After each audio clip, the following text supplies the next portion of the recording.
दोस्तों, संभल उत्तर प्रदेश से एक धन वर्षक गैंग का खुलासा हुआ है।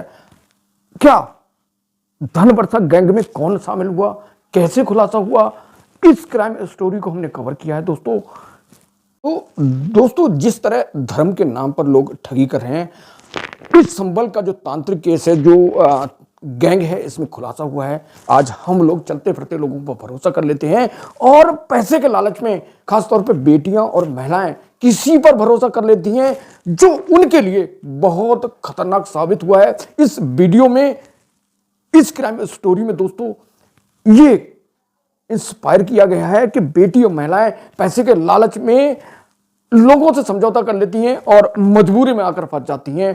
तो आप इस स्टोरी को सुनेंगे तो दंग रह जाएंगे। उत्तर प्रदेश संभल में धन वर्षक गैंग का खुलासा हुआ है। पुलिस ने कर दिया दोस्तों। लड़कियों को नाप कर इंची टेप से और सप्लाई करते थे। और आरोपी कौन? इसमें आरोपी जो थे वो मथुरा का एक प्रोफेसर था, एक लाइब्रेरियन था। ये गैंग को चला रहे पिछले 3 साल से दोस्तों। संभल पुलिस ने उन आरोपियों को गिरफ्तार कर लिया है। लड़कियों की लंबाई नाप कर बड़े बड़े पैसे वालों को सप्लाई देते थे। और पुलिस से एक गुजारिश है कि इतना खुलासा कर दिया, ये भी खुलासा कर दे जो लड़कियों को सप्लाई करते थे वो कौन कौन थे और उन पर भी कार्रवाई होना चाहिए। धन वर्षा का लालच देकर, लाखों का लालच देकर लड़कियों महिलाओं का शोषण करते थे और सप्लाई करते थे। अब से कुछ दिन पहले खबर चल रही थी मीडिया पर कि गर्भवती करो इनाम पाओ। दोस्तों, ऐसे जिन्होंने ऐसे अपराध करते हैं उनको शर्म नहीं आती पैसे के लालच में। जब खुलासा होता है तब उन्हें जेल के सलाखों को पीछे जाना पड़ता है। तो इस मामले को लेकर पूरा गैंग का सरगना जो है वो मथुरा यूनिवर्सिटी का प्रोफेसर है और वो वांछित बनाया गया है। पुलिस ने इस मामले में 28 लोगों को गिरफ्तार किया है। इस तरह सारी दुनिया में मानवता, इंसानियत गिर चुकी है दोस्तों। यहां किसी गरीब की परेशान की मजबूरी होती है और ये जो गैंग चलाते हैं, गैंग के सदस्य होते हैं, माफिया होते हैं, ये उसका नाजायज फायदा उठाते हैं दोस्तों।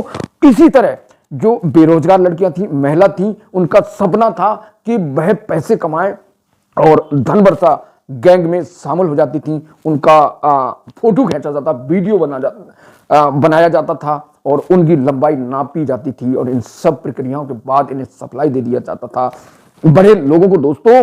तो गिरफ्तार गैंग का सदस्य के पास से 350 फोटो वीडियो मिले हैं और चैट मिले हैं दोस्तों। फार्म भरवाते थे, एक फार्म भरने के बाद उन लड़कियों को भर्ती करते थे दोस्तों। तो पूरा आखिर मामले का खुलासा कैसे हुआ?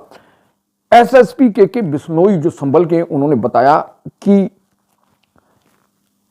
21 मार्च 2025 को धनारी क्षेत्र से एक आरोपी का अपहरण करके आगरा ले जाया गया और उस पर तंत्रिक क्रिया का करना शुरू किया और जिससे उसे नशा हुआ, उसे लगा उसकी जान को खतरा है। तो उसने तुरंत इस मामले को लेकर जो धनारी थाना था संभल का, उसे सूचित किया और उस मामले को लेकर पुलिस पहुंची और पुलिस ने इस मामले को लेकर 28 मार्च 2025 को खुलासा करते हुए 14 लोगों को पकड़कर जेल भेजा, जिसमें आगे जांच बढ़ाई, जिसमें दशरथ सिंह सिसोदिया को गिरफ्तार किया गया दोस्तों। और वह उसकी निशानदेही उसने बताया कि जो आरोपी था कि 3 साल से धन वर्षा गैंग का संचालन कर रहा था, उसका वह सदस्य था और ठगी सप्लाई करना उसका पेशा था। बरामद चीज हुई है इसमें दोस्तों। आगे एसएसपी ने बरामदी में बताया कि लड़कियों और महिलाओं के फोटो वीडियो मिले हैं 350 मोबाइल से और उस केस के आधार पर लड़कियां बयान देगी तो आगे कार्रवाई होगी, गैंगस्टर की कार्रवाई होगी दोस्तों। तो पुलिस ने ये काम तो सराहनीय किया। पुलिस अगर और तगड़े से अगर जांच का दायरा बढ़ाए, विवेचना का दायरा बढ़ाए तो बहुत लोगों के हाथ गिरेमान तक जा सकते हैं दोस्तों। अब एसपी की बाइट, जो एसएसपी के बिश्नोई ने बाइट दी, उसको सुनवाते हैं दोस्तों। तो अपने परिवार का ख्याल रखें, नौकरी के दौरान अच्छे से परख लें कि जिस नौकरी को ज्वाइन करने जा रही हैं बेटियां, जिस नौकरी को महिला ज्वाइन करने जा रही हैं, उन बातों को समझ लें अच्छे से। कहीं ऐसा ना हो फर्जी कंपनी हो, कहीं पैसे के लालच में जाकर कहीं ऐसा कृत्य ना कराएं पाए हम सबकी बेटियों से। तो अपने अपने परिवार का ख्याल रखिए दोस्तों। और धन वर्षा गैंग का पुलिस ने खुलासा कर दिया है और ऐसा धन वर्षा या बहुत सारे माफिया गैंग चला रहे हैं, तो ऐसे गैंग से बच के रहना बहुत जरूरी है। वीडियो बनाने का उद्देश्य कि आपको सही जानकारी मिल सके और हम अपने TPN 20 news, tiger post news के माध्यम से दबे कुचले, कमजोर, वंचित लोगों की आवाज बुलंद करने का काम कर रहे हैं। कोर्ट का सहारा लेते हैं, उनकी मदद करते हैं, हाई कोर्ट तक जाते हैं। दोस्तों, ये बुलंद आवाज आपके लाइक करने से, आपके सब्सक्राइब करने से हमें मिल रही है। पूरी उम्मीद है, पूरी विश्वास है कि आप हमें समर्थन करेंगे और अपनी समस्याओं का बताएंगे। उम्मीद है कि यह कारवां चलता रहेगा गरीबों की, दबे कुचलों की आवाज उठाने की। तो हमारे साथ लगातार बने रहिए, हमें समर्थन कीजिए, सब्सक्राइब और लाइक करके दोस्तों। तो तब तक के लिए नमस्कार, जय हिंद। जनपद संभल में 21 तारीख को थाना धनारी पे एक अभियुक्त का अपहरण करके उसको आगरा ले जाया गया था। उसके ऊपर तंत्र क्रिया करने के बाद में जब उस व्यक्ति को एहसास हुआ कि उसको मारा भी जा सकता है, व्यक्ति चिल्लाया, उसके बाद में थाना धनारी पे आके सूचना दी थी। इसके संबंध में पिछले 28 मार्च को एक खुलासा किया गया था, जिसमें 14 लोगों को अंतर्राज्यीय धनवर्षा गैंग के नाम से जेल भेजा गया था। उसी में ही आगे हमारे एडिशनल एसपी अनुकृति की टीम द्वारा जो उसमें आगे और मेहनत की गई, तो पूछताछ में एक डीएस सिसोदिया नाम के व्यक्ति को गिरफ्तार करके आज जेल भेजा गया है। यह डीएस सिसोदिया 3 साल से इस धनवर्षा गैंग से जुड़ा हुआ था। इसके द्वारा बताया गया कि इसकी डीएन त्रिपाठी नाम के व्यक्ति से बातचीत चल रही थी। स्वयं को इसने अपना मीडिया का सदस्य बताया।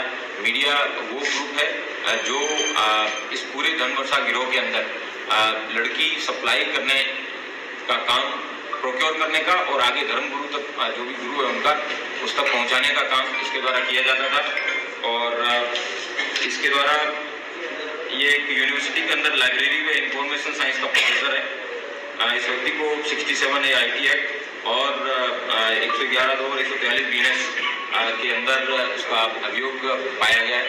इसके आधार पर इसको गिरफ्तार करके जेल भेजा जा रहा है और अन्य जो भी सदस्य धनवर्षा गिरोह के हैं उन लोगों पर भी जल्दी उनको पकड़ के उनके खिलाफ भी कार्रवाई सुनिश्चित की जाएगी। क्या सर ये यूनिवर्सिटी से संबंधित लड़कियों से भी बिल्कुल भी नहीं। इनका यूनिवर्सिटी से सिर्फ इतना ही संबंध है कि वो वहाँ पे नौकरी करते हैं। उसके अलावा इनका यूनिवर्सिटी से किसी प्रकार की कोई भी महिला या फिर कोई बच्ची इस तरह का कोई संबंध है इनके मोबाइल से ना कोई प्रकाश में। सर 350-400 फोटो न्यूड की बात आ रही थी, क्या है उसकी?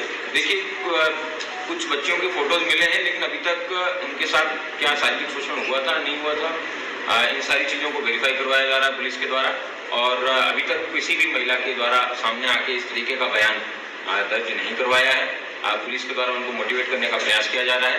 अन्यथा इसी एक मुकदमे के आधार पर ही इन लोगों के खिलाफ ये धन अर्जित करने का जो अभियोग है ये पंजीकृत करवा के विधिक कार्रवाई सुनिश्चित करने के बाद में गैंगस्टर का अभियोग है वो भी किया